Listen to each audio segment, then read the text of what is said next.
guys! Welcome back to my channel at hello po sa mga taong ngayon nanonood ng aking video. So for today's video, I will be doing a collective haul. Ito po yung mga nakuha ko for the past 3 to 4 weeks or basta a month or so. Mga ganun yung span niya. So without further ado, let's begin this collective haul video. Actually guys, segue lang ako. I wasn't really expecting na makakagawa ko ng video this week kasi this week was really tough for me, lalo na sa sitwasyon ko ngayon. Well, if ever pong hindi ako makapag-post ng ganitong video sa channel ko, I will be sharing with you yung vlogs ko for the past few weeks or so. Kasi nag-vlog ako, hindi ko lang siya like share sa inyo kasi iniisip ko pa kung maganda ba yung vlog para i-share and all that. So, ayun. Pero kung wala po talaga ako ma-post within a certain week, talagang i-pursue ko po yung pagpo-post ng vlogs ko. So, I hope you understand kasi may explain ko po doon kung bakit ako nahihirapan or bakit hindi ako makapost ng video sa aking channel, yung ganitong video. So, anyway, so yun lang po. So, I might post the vlogs within siguro within this week siguro, within this week. So ayun lang. Also pala guys, I'm sorry kung may maririnig kayong aso ng maingay kasi nandito po si Chucky, yung aso ko. And umuulan and sobrang takot siya sa ulan. So dito siya ngayon kasama ko. Sorry guys sa naririnig yung sound sa background. So anyway guys, let's start. So magsa-start po ako sa clothing. So una is this one. Ito siya, parang siyang sando-ish na pang-alis. Like, pwede ko siyang ipatong sa blazer or sa jacket. So, ayan. Parang lacy siya na top. So, spaghetti strap. This was actually given to me ng tita ko. So, hi tita! I know you're watching my videos! So, ayan. So, next one is this skirt. This skirt is from Forever 21. Alam ko maraming naghahanap ng ganitong skirt na medyo high waist siya, tas denim. Kasi ito yung nauuso ngayon, diba? So, actually, guys, umikot kami sa Forever 21, H&M, Cotton On, sa iba-ibang brands na may ganitong skirt. Well, di ko alam kung di lang talaga ako marunong maghanap. Pero sa Forever 21 pa lang ako nakakakita ng ganitong skirt. So, ayan.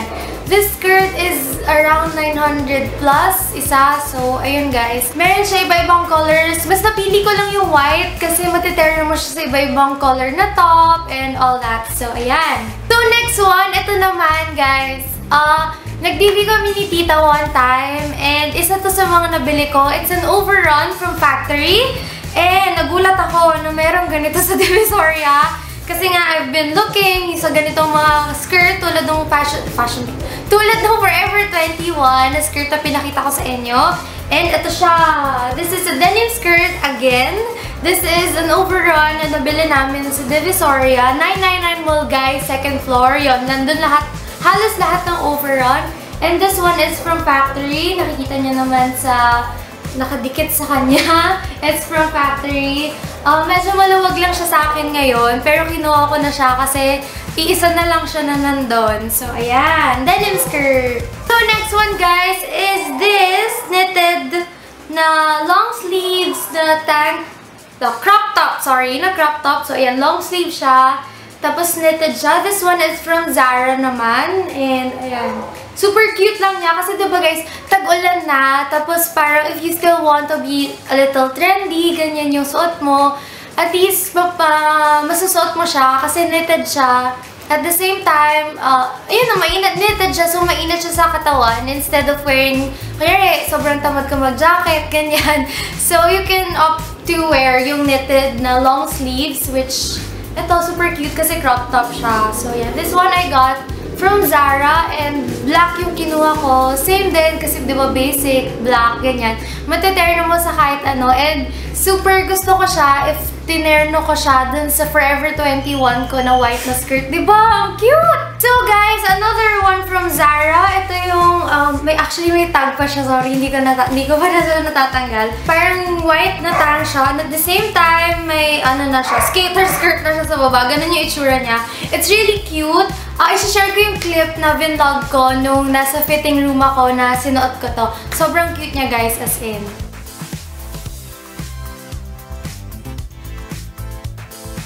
This is a sweater na binili namin from Centris. Sa Centris siya every Sunday morning. Parang morning market siya, parang ganun. So, may nagbibenta doon ng mga overruns, may nagbibenta doon as in legit na bagong, ano yun, designer clothes and all that. So, I got this one. Ito, nasuot ko na to sa isang video, yung last video ko before this video. So, it's really cute kasi gusto ko talaga yung may shimmer-shimmer, diba? Alam nyo naman, gusto ko yung may shimmer-shimmer. So, ayan. Knitted siya, na gray. So, next one is a jacket. The same din, binili din namin siya sa Centris. Actually, lahat ng clothing that I got from Centris was jacket kasi yun talaga yung target kong bilhin, puro jacket. And hindi ako masyadong, hindi ako mapili sa jacket. Gusto ko lang talaga yung may shimmer, gano'n. Gusto ko lang yung maganda yung design niya, gano'n. Hindi naman ako sobrang particular with the brand. So, another jacket is from Uniqlo. So, ang cute niya, diba? May hoodie siya. And, parang on-the-go jacket ko siya kasi yung color niya is pwedeng iterno din sa kahit anong colors. And, yun, ang cute-cute niya. Tapos, sobrang comfortable niya suotin. And the third jacket I got, hindi ko alam kung jacket siya, pero nakikita ko siya more on blazer than jacket. Ito din, we got from Centris, and gusto siya ni tita sa akin, kaya, ayun, binili namin.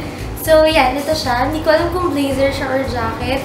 Guys, nahihiya ako suotin sa inyo. Sorry, hindi ko siya mapakita na suot ko. Pero anyway, you'll see this sa mga future vlogs or videos ko. Nasuot ko naman sila. So, promise yan. So, ito yung, it's more of a blazer, right? Diba? Ang cute niya lang. So, kulay blue siya and white na stripes. So, ayun. Wala siyang brand, pero I think it's a designer na overrun. Tinanggal lang yung brand kasi nga, hindi ko alam ba't nila tinatanggal yung brand. Do you know, guys, kung bakit? Pero, ayan. It's really cute. So, kung nagtataka kayo, guys, I got all of these jackets from Centris. Every Sunday, nandun sila. I think, parang morning market siya, and makakabili kayo dun ng iba-ibang stuff like, yun nga, para siyang palengke and at the same time, para siyang bazaar. Alam niyo, makakita kayo dun ng Bath and Body Works na lotion, ganun, mga furniture sa bahay, mga food and kung ano-ano. So, it's really a nice place to go to every morning, lalo na kung namamalengke kayo, magandang mamalengke dun.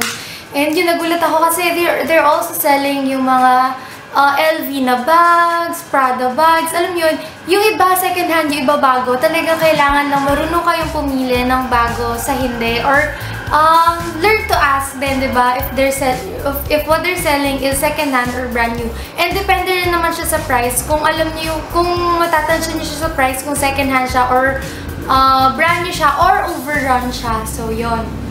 Itong next, guys, sobrang random lang. Hindi ko alam kung ba't sila binili, pero sobrang random lang. Ipapakita sa inyo.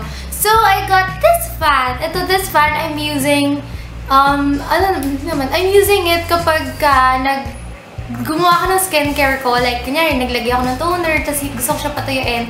Ito yung ginagamit ko para mas mapabilis yung pagtuyo. So, kwento nito, I got this dahil, sumakay ako na MRT one time and Friday yun, sobrang hassle dahil kahit hindi rush hour, basta knowing na Friday, yung buong day na yun, diba, rush hour. I got this fan from Trinoma Handyman. So yun, dun ko siya binili. Mas gusto ko siya na branded. Yan yung brand niya is Cybertech. Mas gusto ko siya na may brand than yung sa Divisoria. Diba, nakwento ko, we went to Divisoria and sobrang daming nagbibenta ng ganito. Pero mas prefer ko nga yung branded kasi mas, alam niyo yun, kasi yung sa DV, diba, parang sumasabog, pumuputok yung ganon. So, mas nakakatakot. Well, ito, mas expensive siya, pero mas, alam niyo yun, sa quality naman niya, I think, mas okay siya than buying yung walang brand or yung mas mura na nakakatakot talaga. So, ayan. So, actually, nainggit lang talaga ako sa may mga ganito na naghahawak sa MRT, saka ganyan lang sila. Tapos ako, dala ko pa, may pare, ganyan. Sobrang cute, diba? Sobrang handy niya. Lalo na, malapit na yung pasukan. And, malayo-layo yung lalakarin ko kasi yung condo ko. I got this fan from Trinoma Handyman. yan. So, yun. Doon ko siya binili. Mas gusto ko siya na branded. Yan yung brand niya is Cybertech. Mas gusto ko siya na may brand than yung sa Divisoria. Diba, nakwento ko, we went to Divisoria and sobrang daming nagbibenta ng ganito. Pero mas prefer ko nga yung branded kasi mas, alam niyo yun, kasi yung sa Divi, diba parang sumasabog, pumuputok yung ganon. So, mas nakakatakot. Well, ito, mas expensive siya, pero mas, alam mo yun, sa quality naman niya, I think, mas okay siya than buying yung walang brand or yung mas mura na nakakatakot talaga. So, ayan. So, actually, nainggit lang talaga ako sa may mga ganito. Naghahawak sa MRT, saka ganyan lang sila. Tapos ako, dala ko pa, may pie, ganyan. Sobrang cute, diba? Sobrang handy niya. Lalo na, malapit na yung pasukan.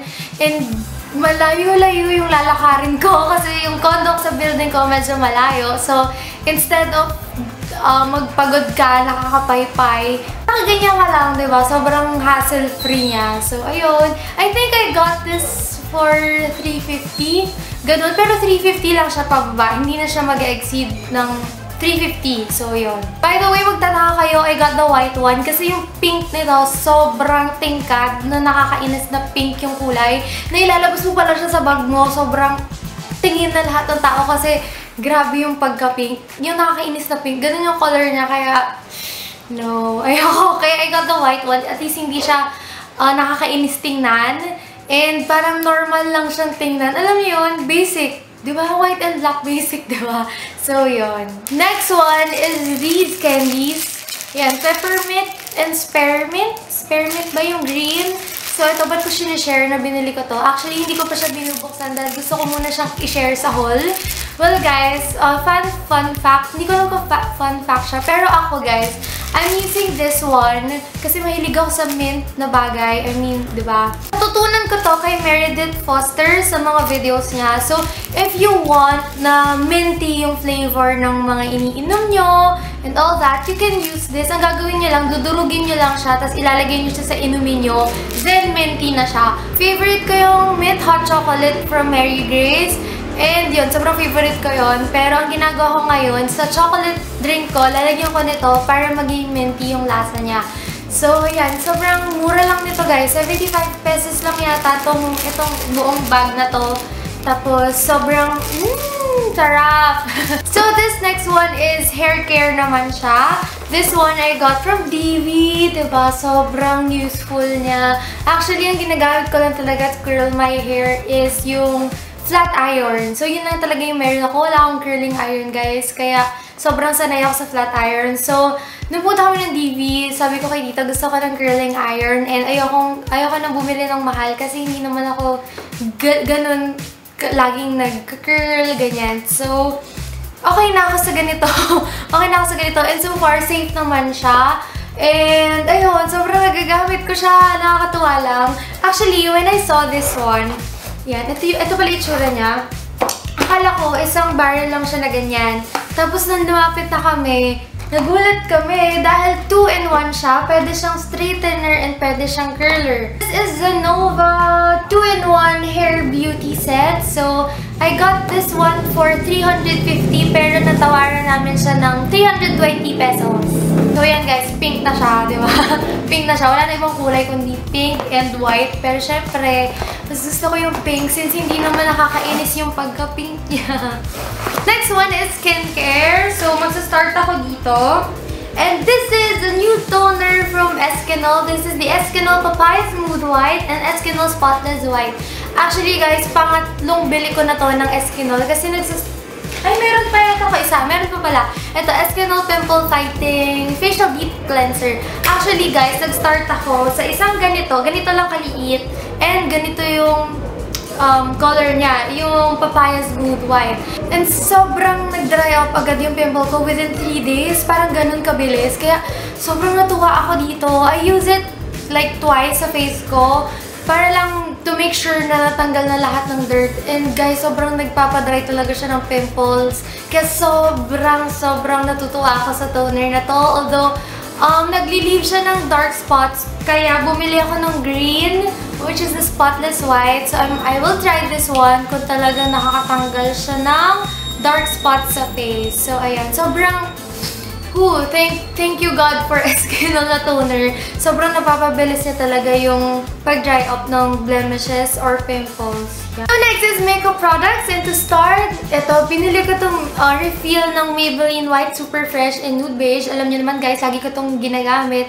Sa school, I usually use this or yung essence na All About Matte na powder na kulay white. I mean, wala siyang color kapag nilagay mo siya sa face mo.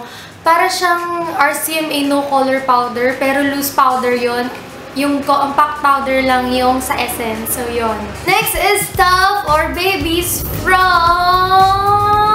Sleek. So, first, itong mga eyeshadows from Sleek is the Eye Divine Mineral-Based Eyeshadow Palette.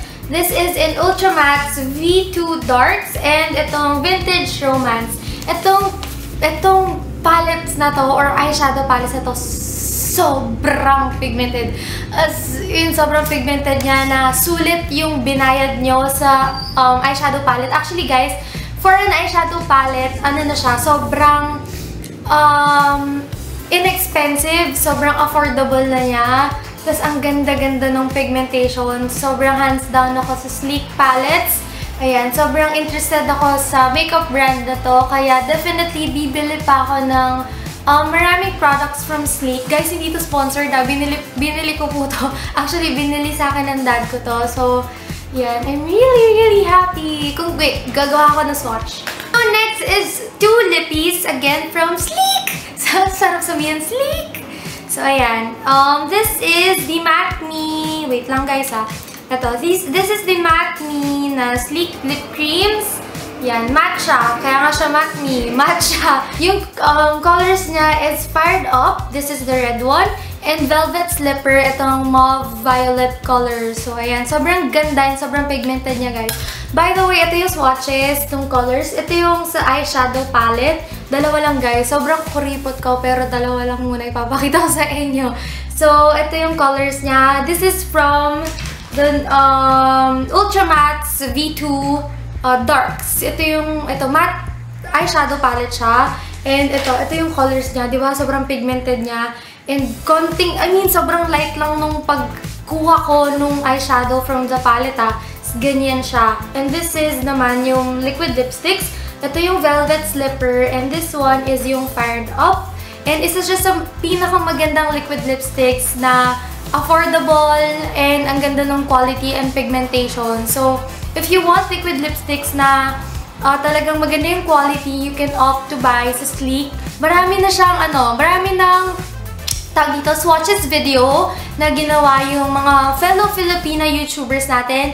If you want, I will link some of them down below in the description box. So, ayun. So, that's it for this collective haul, you guys. Actually, hindi pa ito lahat yung binili ko. I mean, marami pa akong nabili the past month and this month. Kaso, feel ko magiging mahaba yung video, kaya ito lang muna yung pinakita ko sa inyo. I'm sorry you guys. But anyway, thank you so much for watching and I'll see you on my next video. Bye! Don't forget to hit the like button and leave your messages at the comment section. If it's your first time watching my videos, don't forget to hit the subscribe button to get updated.